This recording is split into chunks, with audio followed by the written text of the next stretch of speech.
Radio or its employees or affiliates. Any questions or comments should be directed to those show hosts. Thank you for choosing W4CY Radio. Welcome to the Ask the Expert show on W4CY Radio and Talk4 TV, where we bring you educational information from top local experts in the fields of legal, health, financial, and home improvement. Now sit back and listen to experts in family law, association law, hearing loss, business brokers, home care, along with many other topics. Now here are your hosts, Steve-O and Sophia. Hey, good afternoon, Houston. Welcome to another Ask the Expert show where we bring you the top experts in the field of legal, health, financial, and home improvement. You have been asking for several years for us to add a show on sleep disorders. We've actually not had an opening up until now, but we found one of the top experts, not only in sleep disorders, but also in ear, nose, and throat in Sugar Land, Texas. That's right outside Houston, as you know. Let me welcome our new expert, Dr. James Ludwig. Hello. Hi, James. How are you? Good. So this is your first show. Tell people about your practice. Well, I'm a solo practitioner. I trained at, I went to medical school in Ohio, and I trained master residency at Baylor in the medical center. That was in 1999. And then I trained at Baylor. I finished my ENT residency in 2004, and then I did a fellowship in sleep medicine with the pulmonologist so that I could become boarded in not only ENT, but also sleep medicine. So I have a board certification in head and neck surgery, and then I have a board certification in sleep medicine, which is very unique because I'm pretty much the only ENT that did a fellowship in sleep, at least in the southern United States. So I'm proud of that. And then I worked at Ben Taub and Methodist and Texas Children's for a few years. I did teaching as a faculty member, and then I ended up opening my own practice. And I'm a solo practitioner, and I treat a lot of patients suffering from sleep apnea. I see at least 1,000 new sleep patients a year, just myself. And then I do a lot of nasal sinus care because that's very closely associated in a lot of people with their sleep apnea problem, either treatment or cause or whatever.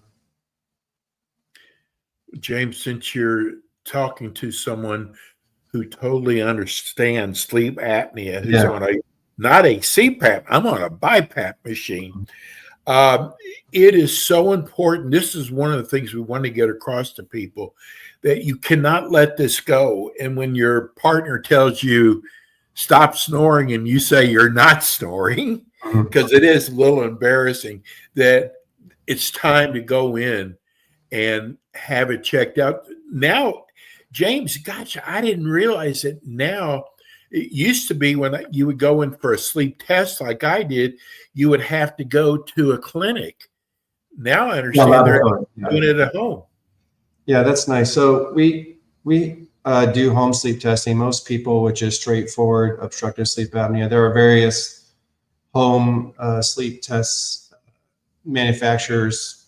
We use one made by Philips, but yeah, you do them at home in your own bed. They're one night. They're actually only it's about $150 test. Very inexpensive.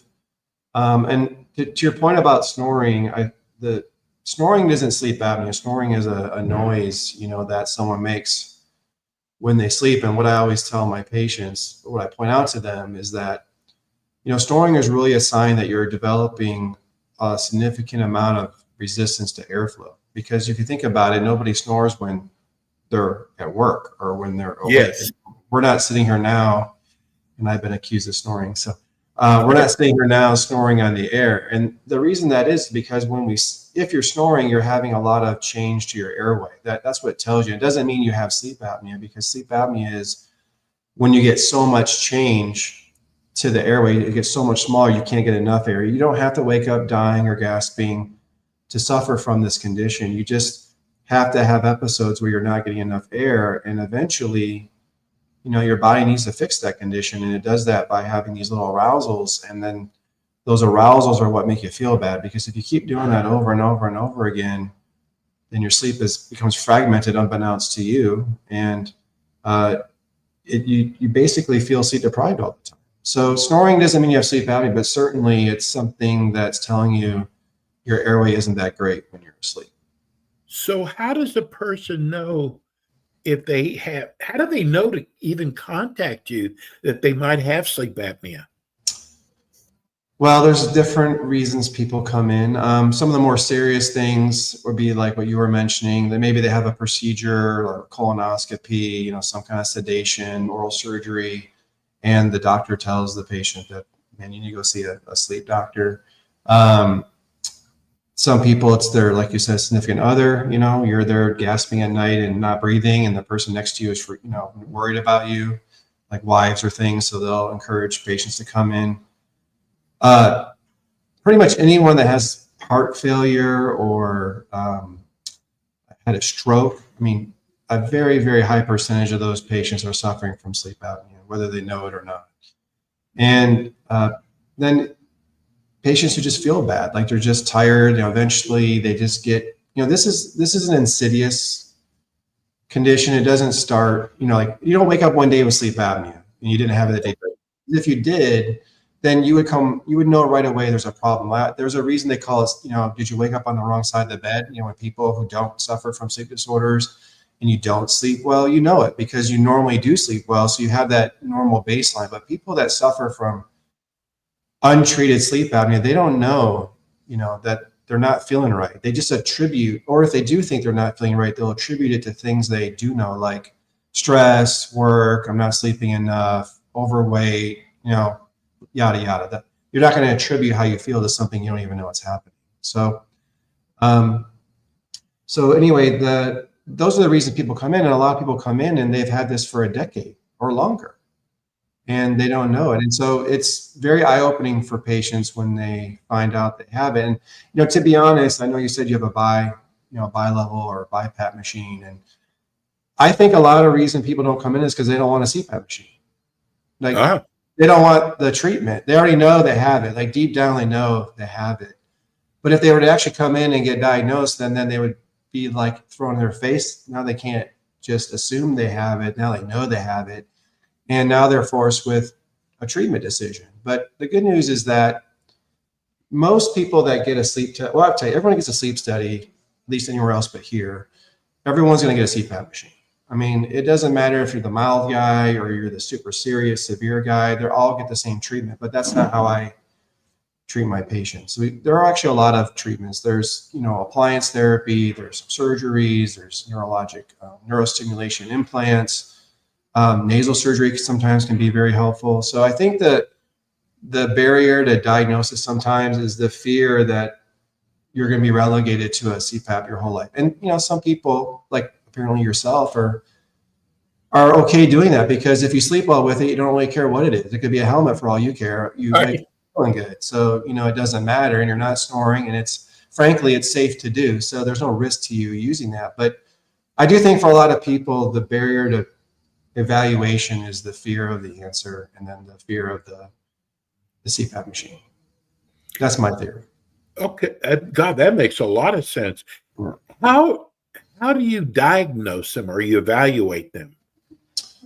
So it's kind of cool. We have I have a couple 50-inch monitors in my exam rooms, and we do endoscopy of the nasal airway, throat airway, of course in your mouth. And none of that tells somebody, whether or not you have sleep apnea, but you certainly can see things that would be giving you problems moving air. And then we're going to do the home sleep test. And the nice thing is, at my office, you get it the same day. So you come in, the way most people get diagnosed is they go to their family doctor or whoever, and they order a test, and they get a test from somewhere else. And then that somewhere else tells the doctor that you have sleep apnea, and then they ask for another order. And then you go back to the same place, get an in-lab titration, or maybe a DME company gives you a machine. And then, so a stranger gives you the machine, and now you're having maybe problems using it. So you go back to your family doctor, who doesn't ever he's never learned how to manage CPAP machines or even use CPAP machines. So he's telling you to ask the company who gave it to you, how to use it. So, and then later on, you'll go see the ENT who's a third or fourth provider. So you're seeing like 3 or 4 people to get diagnosed and treated. But because of my just unique, background, fortunately, we do all at one place. So we have CPAP machines here. I fabricate oral appliances. Well, I don't fabricate them here, but I scan your mouth and do all the impressions and whatnot that are needed. I do all the sleep surgeries except for oral maxillofacial surgery procedures, which nobody really gets anyway. And I work with some sleep dentists if people need like palatal expansion or other things. So the nice thing is that when people come here, they really just see me. And because I've done this for 20 years and I've literally taken care of, thousands and thousands and thousands of sleep patients, you just learn like any other profession. You learn a lot. People teach you a lot. Your patients teach you a lot. And the more you see, the more you know. And you learn how to put these different treatments together, to make someone as successful as they can be in treating their sleep. Which way have you found to be the most successful way to treat sleep apnea? Well, it depends what you have different ways. Well, it depends on what you define success. If you're defining success as cure, which means you no longer have it, the reality is some people that's not technically feasible. Like say, for example, you didn't want your CPAP machine. You said, I want surgery. It may not be technically feasible to cure you. It may be reasonable to make you a heck of a lot better than perfection, but a heck of a lot better, still a heck of a lot better when you have no treatment at all, So it really depends on why you have airway obstruction. So the way, going back to your question in a circular way, is the way we evaluate if someone really wants to understand why they have sleep apnea, because a sleep test does not tell you why that you have it. It just tells you have it. Okay. It's like your sink doesn't drain and you don't know why it doesn't drain. Okay. You just know it doesn't drain. Drano is CPAP. You pour the Drano in and whatever the problem is, it finds it. And now your sink drains and all you care about is your sink drains. But if you don't want to use Drano, you want a plumber to come out, you don't want him to tear apart your house. You want him to know where the problem is. And so for sleep apnea, that analogous thing is called sleep endoscopy. So what we do is we actually knock you out with drugs like propofol. And then we do an exam with the camera of your airway and we watch you obstruct. And then we understand why you obstruct. So sleep test tells you that you do obstruct. Sleep endoscopy, to the best of our ability, tells you why you obstruct. And then once you understand why you obstruct, then you can start talking about, other treatments, surgical treatments for sleep apnea. But to try a CPAP machine, again, you don't need to do that because a CPAP machine keeps your entire airway open. It doesn't matter where the problem is for 95% of patients. And then for some patients, honestly, oral appliances are better because I don't know if you don't even like this, but I used to date a girl and when she would sleep, like her mouth would just, like her whole mouth would open or her jaw would fall back. Okay. So if you're doing that, then that means everything in your mouth is falling back. And for those patients, honestly, oral appliances are a better treatment because oral appliances keep your mouth closed and they either stabilize your jaw or they help you move it forward. So for that patient, an oral appliance would be the best therapy, at least as part of their therapy. Now, it may not be all they need. And so that's the trick, is to put together something that gives someone a lot of benefit, especially the patients who are unwilling to use CPAP. Because I see a lot of people, a lot, who they're diagnosed 5, 10 years ago. They tried CPAP for a week or two, a month, this mask, that mask, and they're not like you, they're not able to use it. And so they just give up, and they literally live the rest of their life sleeping like crap and they just accept it. And I think that's terrible. So for those patients, something is better than nothing. And there are a lot of things that we can do to help people feel a lot better, even if we're not curing them. Some of them are cures, but just to be realistic, making someone feel a lot better is a home run for most people. We just got our first text from Joe in Galveston. I am really enjoying this show. I suffer from sleep apnea. I am definitely going to make an appointment. My question to you is, what happens if you don't take care of this? Yeah, that's a good question. So, I used to have a lab. I had a lab for 10 years next to my office. I don't have a lab anymore because insurance doesn't pay much for testing and you can't get them approved. So financially, unfortunately, it was not doable. But for 10 years I did. And what I liked about having my sleep lab, and I promise I'm going to answer your question. I'm going to get there, so be patient with me. But when I had my lab, when you have a real test, you have a whole EEG. So you have like the whole EEG montage. You have a 12 lead EKG all night. You have airflow sensors, 2 of those, oxygen. You have leg movement sensors. You have muscle tone. I mean, eye electrodes. So you're getting a lot more information, which you don't necessarily need to diagnose sleep apnea. But what it was great for was we also had this infrared camera. And I'm going to tell you, all your listeners, you need to do this. If you think you have sleep apnea and you have an iPhone, on your iPhone in the camera setting, there is a time-lapse photography option. Put that camera or that phone on your nightstand, put a nightlight on so you can see, and record yourself sleeping all night. If you're all over the bed, you have sleep apnea very likely. Because remember, every time you obstruct, you have to come out of sleep to fix it, whether you know it or not. And that causes your body to move. And so people literally are very restless when they sleep with untreated sleep apnea. And some people are having 100, 200, 300. I have a guy last week, 500 obstructions in just one sleep period. Imagine 500 times you can't breathe. I mean, it's just crazy. And this guy has a job and kids. I'm like, how do you even function? It blows my mind. But anyway, so the reason I bring this up is I had the infrared camera and I had all the tracing. So not just a report. I wouldn't even show my patients the report. What I would do is I would bring them over to a screen and I would show them their tracings. I would show them their EKG because everyone knows an EKG because they see it on like ER shows and stuff. They know what EKG looks like. They kind of know heart health. And I would show them the airflow channel, going up and down. And then I would show them their EEG. And then I would squeeze it all together so you could see the breathing. And I would just watch. You could just watch when you obstruct, your heart rate, if your normal heart rate is like 80, it'll go down to like 40 or 50. So while you're not breathing, and these obstructions, by the way, they don't last 5 or 10 seconds. These things are lasting 10, 20, 30, 40 seconds long. Wow. Literally. So where you literally stop breathing. Yeah, it's like the airflow channel looks like flat line, like you're dead, okay? And then your heart rate plummets. I mean, it goes way down. You get bradycardic. It's just a natural physiologic response to the obstruction, okay? And then remember, to fix that obstruction, your brain comes out of sleep. So you can actually see the EEG get really high amplitude. You draw a line straight down, all of a sudden you'll see the airflow restart. And then the heart rate goes from 40 to 100 to 120, okay? So now imagine you're sleeping all night long. Your heart rate's going from 40 or 50 a minute, beats a minute to 100 beats a minute to 40, 50 beats a minute to 100 beats.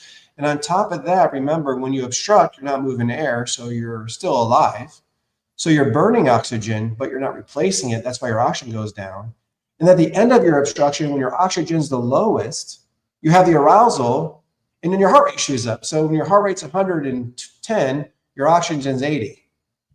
By that, I mean 80% of your blood has oxygen and 20% doesn't. And then when you obstruct and your oxygen's 100 now because you were breathing the last few, few breaths, your heart rate is 50, but your oxygen's 100. So it's the exact opposite of what you'd want, right? You don't want to go run and put a bag over your mouth and not breathe, right?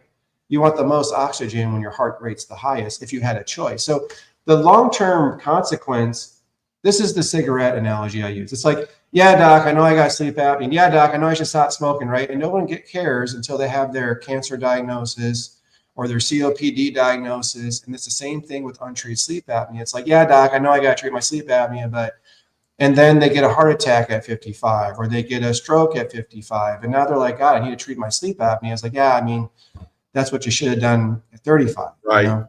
And sure, we're going to treat it now, but I mean, you get my point. It's like, do we have to die first or come close to death before we figure out that we should be doing what we're doing? And unfortunately, a lot of people need like near-death experiences to change, but it does have to be that way because, again, like I'm saying, there are other things you can do to make it better outside of air pressure. And I'm not saying that you shouldn't do air pressure because as a treatment modality of doing what it's supposed to do, air pressure is the best for most people. But I mean, if you can't use that modality, the answer isn't to do nothing. James, I got to tell you, I've been doing this show for 14 years. We've had in other markets, we've had dentists to do. We've had some doctors. I got to tell you, this is your first show. I have learned more from you in the 25 minutes that we've been on that makes so much sense. It is so obvious that you are so way ahead of the game. Thanks. Yeah, it's just, well, like I said, it's just, the problem with sleep apnea is like treating cancer, do you want to have your head and neck cancer treated, at 5 buildings with 5 doctors who don't know each other? I mean, that's the beauty of going to, say, MD Anderson. I trained there. For those unfortunate people that do have to, suffer through those conditions, and it's not fun, head and neck cancer by any means. But I mean, to treat head and neck cancer, you need a head and neck surgeon, you need an oncologist, you need a radiation oncologist, you need a speech therapist. And what's great about MD Anderson is that they're all next to each other. You just go from one to the next, and then we all meet and talk about it. But right, almost sleep apnea, it's not like that. You go to different doctors and they only know, like, you're the nail and they're a hammer, and they're only going to offer you what they know. If you go to a sleep dentist, you're only going to get an appliance. If you go to a pulmonologist or a family doctor, you're only going to get a CPAP machine. If you go to an ENT, you're probably going to get some bad palate or uvula surgery or something you shouldn't be getting, because I went to the number 1 or 2, hands down. No one will argue. Baylor back in 1999 was the number 1 or 2 program in the United States of America, hands down. VA, Bentob, Children's, Methodist, St. Luke's, facilities that we got to train at. And my training sucked in sleep. It was terrible. And that's why I did the fellowship, because I knew that I was deficient. I knew it. And I knew when I worked at the VA and these vets would come in who can't use CPAP, and I couldn't help them. And I felt terrible that we were offering them just one operation. It was UPPP. And if that didn't work, well, we had UPPP. You didn't like it, that didn't work, that's it. So that's the problem with sleep. And what I've been blessed with is that I have all this experience, and I have all of y'all guys to help, and y'all teach me day after day, patient by patient, Give everybody your website and your phone number. My website is sugarlandent.com, and our phone number is 281-556-1102. James will be back again with us next month. James, thank you so much. Great show. Have a happy holiday. We'll see you next month. Thank you. Merry Christmas. Thank you all. Yeah, same to you. That's Dr. James Ludwig. That's it for us today. We'll be back again with you next week with more Ask the Experts. Thanks for tuning in today to the Ask the Expert show on W4CY Radio and Talk4 TV. Tune in next week and every week to hear more from our experts on personal injury, insurance, air condition repairs, estate planning, Medicare, and many other topics in the areas of legal, health, financial, and home improvement. See you next week.